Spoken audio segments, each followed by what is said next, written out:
بجلی کی پیداواری اور تقسیم کار کمپنیاں عدالتی کیسز کا ریکارڈ پیش کریں۔ وزارت پاور ڈویژن نے ریکارڈ کا سارا حساب کتاب مانگ لیا۔ توہین عدالت کے کیسز میں وکلاء کو ادا کیے گئے اخراجات کی تفصیلات فراہم کرنے کے احکامات بھی جاری کر دیے۔ وزارت پاور ڈویژن نے تمام کمپنیوں کو ریکارڈ کے حصول کے لیے مراسلہ بھجوا دیا ہے، جس میں کہا گیا ہے کہ توہین عدالت کے کیسز کا عدالتوں میں مناسب طریقے سے دفاع نہیں کیا جاتا، جس کی وجہ سے سیکرٹری پاور ڈویژن کے لیے شرمندگی کا سامنا کرنا پڑتا ہے۔ مراسلے کے متن کے مطابق کمپنیوں کو زیر التوا کیسز کی تفصیلات اور لائرز فورمز کی تفصیلات فراہم کرنے کا حکم دیا گیا۔ کیس کی وکیل کے نام اور فیس کے ساتھ ساتھ موجودہ سٹیٹس بھی سامنے لانے کا کہا گیا۔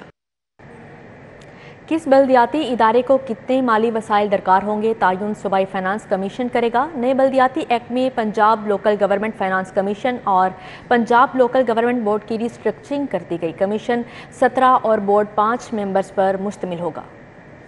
بلدیاتی ایکٹ میں صوبائی وزیر خزانہ Punjab local government finance commission کے سربراہ ہوں گے، جبکہ صوبائی وزیر بلدیات چیئرمین اور سیکرٹری خزانہ کمیشن کے سیکرٹری ہوں گے۔ 4 ارکان صوبائی اسمبلی کمیشن کے ممبرز ہوں گے۔ وزیر اعلیٰ پنجاب 2 ارکان پنجاب اسمبلی کو نامزد کرے گا، جبکہ 2 MPAs کو اپوزیشن لیڈر پنجاب اسمبلی نامزد کرنے کا پابند ہوگا۔ Secretary PND secretary local government commission کے ممبرز ہوں گے۔ مالیاتی امور کے 4 ماہر ممبر ہوں گے، جن میں ایک خاتون ہوگی جس کو وزیر اعلیٰ پنجاب مقرر کر سکے گا۔ کس بلدیاتی ادارے کا کیا سائز ہوگا اور کتنا مالیاتی شیئر ملے گا، اس کا تعین لوکل گورنمنٹ فائنانس کمیشن صوبائی مالیاتی ایوارڈ کے تحت کرے گا۔ کمیشن بلدیاتی اداروں کی مالیاتی امور کی مانیٹرنگ کرے گا، جبکہ پنجاب حکومت کو فنڈز کی فراہمی کے لیے سفارش کر سکے گا۔ دوسری جانب پنجاب لوکل گورنمنٹ بورڈ کا سربراہ سیکرٹری بلدیات ہوگا۔ Secretary local government board finance department, محکمہ قانون اور محکمہ ریگولیشن ونگ SNGAD کے نمائندے بھی ممبرز ہوں گے۔ لوکل گورنمنٹ بورڈ بلدیاتی اداروں کے ملازمین کی ٹرانسفر، پوسٹنگ، سروس میٹرز کے امور دیکھے گا۔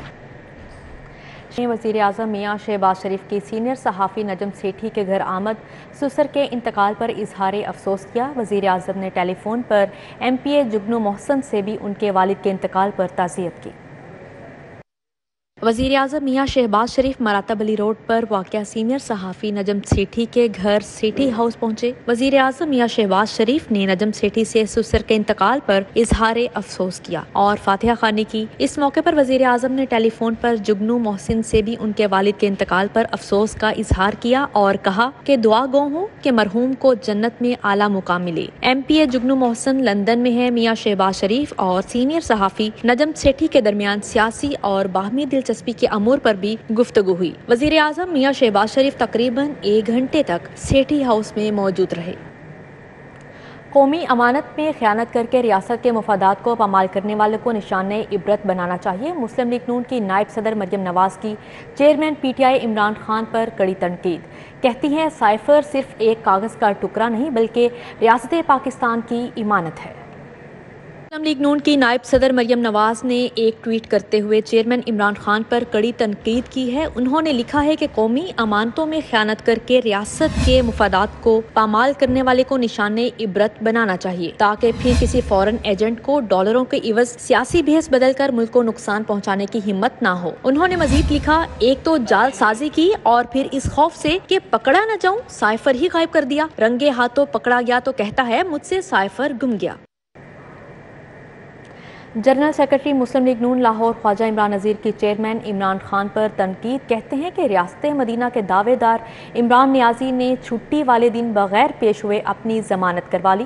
مجھے حیرانگی اس بات پر ہے کہ ایک معمولی سا مقدمہ تھا جس میں روٹین میں وارنٹ گرفتاری جاری ہوئے، کیونکہ آپ پیش نہیں ہوئے۔ عمران خان قانون کا احترام نہیں کرتے اور جب پیش نہیں ہوئے تو وارنٹ گرفتاری جاری ہوئے۔ حیرانگی کی بات یہ ہے کہ قوم کو کہتے ہیں گھبرانا نہیں اور خود مقدمے سے گھبرا گئے۔ ہمارے ریاست مدینہ کے دعوے دار عمران نیازی صاحب نے صبح اتوار والے دن، چھٹی والے دن اسلام آباد ہائی کورٹ سے بغیر پیش ہوئے ضمانت جو ہے وہ کروا لی ہے، قبض گرفتاری۔ تو مجھے حیرانگی اس بات پہ ہے کہ ایک معمولی سا مقدمہ تھا جس میں روٹین میں ایک وارنٹ گرفتاری جاری ہوئے، کیونکہ آپ پیش نہیں ہوئے، آپ قانون کا احترام ہی نہیں کرتے، آپ پیش ہی نہیں ہوئے، تو جب آپ وہاں پیش ہی نہیں ہوئے تو آپ کے وارنٹ گرفتاری جاری ہو گئے۔ لیکن حیرانگی مجھے اس بات پر ہے کہ آپ رات سے جتنا گھبرا رہے ہیں، پوری قوم کو آپ کہتے ہیں گھبرانا نہیں اور خود آپ اتنے سے مقدمے سے گھبرا گئے ہیں، تو حیرانگی مجھے اس بات سے بھی ہوئی ہے کہ اتوار والے دن اسلام آباد ہائی کورٹ نے جو ان کی بغیر پیش ہوئے ضمانت لی ہے، مجھے امید ہے کہ انشاءاللہ اب یہ جو سہولت ہے ہر عام پاکستانی کے لیے دستیاب ہوگی، کیونکہ آپ تو ماشاءاللہ قانون سب کے لیے ایک جیسا ہو اس بات کے قائل ہیں عمران خان صاحب، تو آپ کے لیے خصوصی قوانین جو ہے وہ بنتے نظر آ رہے ہیں، خصوصی رعایتیں ہوتی نظر آ رہی ہیں، تو مجھے امید ہے کہ انشاءاللہ ہماری معزز عدلیہ اس بات پر غور کرے گی، اور جو خصوصی رعایت عمران خان صاحب کو ملی ہے اتوار والے دن ہائی کورٹ کھول کر بغیر ان کے پیش ہوئے جو ان کی ضمانت ہوئی ہے، اب عام پاکستانیوں کو بھی انشاءاللہ مجھے امید ہے کہ اللہ کے فضل سے یہ رعایت جو ہے وہ ملا کرے گی۔ مسلم لیگ نون کی نائب صدر مریم نواز کی ایون فیلڈ ریفرنس میں بریت کے بعد کھوکھر پیلس میں جشن گھڑ ڈانس کی تقریب کا اہتمام ہوا۔ کارکنوں میں مٹھائی تقسیم کی۔ سیف الملک کھوکھر کہتے ہیں مریم نواز نے مشکل حالات کا ڈٹ کر مقابلہ کیا، ثابت کیا ہے وہ بہادر باپ کی بہادر بیٹی ہیں۔ مریم نواز کے باعزت بری ہونے پر لیگی رہنما سیف الملک کھوکھر کی جانب سے کھوکھر پیلس جوہر ٹاؤن میں جشن کا اہتمام کیا گیا۔ اس موقع پر سیف الملک کھوکھر نے کہا، وقت نے ثابت کر دیا کہ قائد مسلم لیگ نون میاں نواز شریف اور مریم نواز کے خلاف جھوٹے کیسز بنائے گئے۔ مریم نواز کے سرخرو ہونے پر شکر گزار ہیں۔ مریم نواز نے تمام مشکلات کا ڈٹ کر مقابلہ کیا اور آج عوام کے سامنے جھوٹی سیاسی انتقامی کارروائیوں کی حقیقت بے نقاب ہو چکی ہے۔ اس موقع پر فیصل اشرف، میاں منظور حسین، عرفان الوی موجود تھے، جبکہ امیر ملک، اعظم بھٹا، کاشف کھوکھر، طارق عزیز رانجھا، سلطان بہادر رانجھا، عبدالرحمان مفتی، محمد طارق سمیت دیگر بھی موجود تھے۔ کسی کو غریب کا پیسہ ہڑپ کرنے نہیں دیں گے، میاں اسلم اقبال کا غیر قانونی ہاؤسنگ سوسائٹیز کے خلاف بلا تفریق کارروائی کا اعلان۔ سینئر صوبائی وزیر کا وفاق پر قبضہ مافیا کی سرپرستی کا الزام۔ صوبے کے اوپر اسپیشلی اس شہر کے اوپر قبضہ مافیا نے اپنے پنجے گاڑے ہوئے ہیں، اور وہ قبضہ مافیا اتنا بڑا ہو چکا ہے، اس کی گردن اتنی موٹی ہو چکی ہے کہ قانون کے اداروں کے پھندے چھوٹے پڑ گئے ہیں۔ وہ جب مرضی چاہے، جہاں پر مرضی چاہیں، جس طرح چاہیں، جس کو چاہیں، جس حوالے سے چاہیں، وہ ہر کسی کو زچ کر سکتے ہیں، خرید سکتے ہیں۔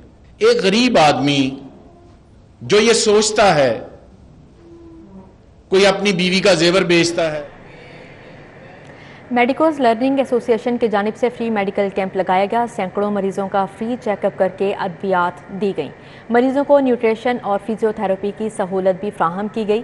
میڈیکوز لرننگ ایسوسی ایشن کی جانب سے یتیم خانہ چوک مولا بخش روڈ پر واقع حمید فاؤنڈیشن اسکول میں فری میڈیکل کیمپ لگایا گیا۔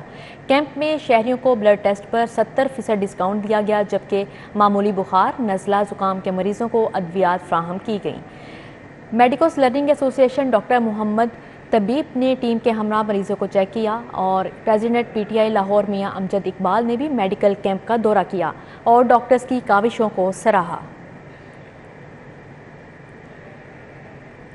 حضرت شاہ شمس الدین قادری کے 421ویں سالانہ عرس کی تقریبات اختتام پذیر تقریبات 3 روز تک جاری رہیں۔